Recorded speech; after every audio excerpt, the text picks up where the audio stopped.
The irreducible complexity one was something that I had a hard time with. So the idea is that creation versus evolution.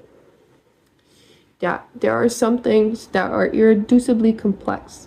What that means is something is complex, but you can't make it any simpler in a way that it'll still work. You can't reduce it. So the point being, an eyeball. Eyeballs are perfectly round. How can those be made randomly? You can't have half an eyeball. How did an eyeball evolve? Creationists have a really hard time thinking about things for a little bit longer. An eyeball evolved because it started off as a group of cells that could detect light and dark. And the organisms that had these early proto-eyeballs, they did a real good job at surviving and eating and mating because they could tell sort of where things were. So those beings that had the little proto-eyeballs survived and bred and made more beings that had some little proto-eyeballs.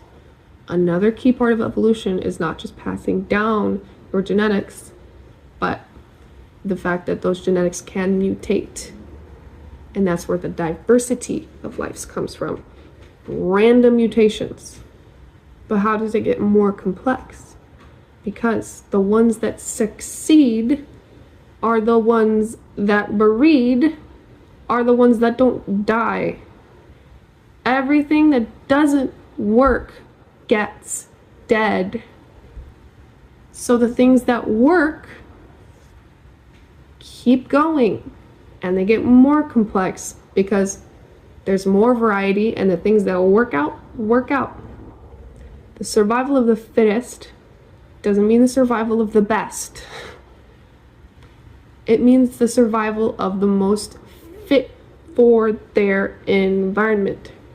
So one being in one environment can be really fit, and one being in another environment can be not a good fit, and they die. So therefore, the beings in the environments are really good at fitting to that environment.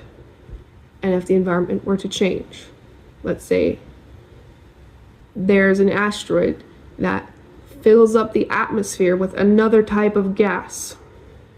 The things that could previously survive died, but the things that previously died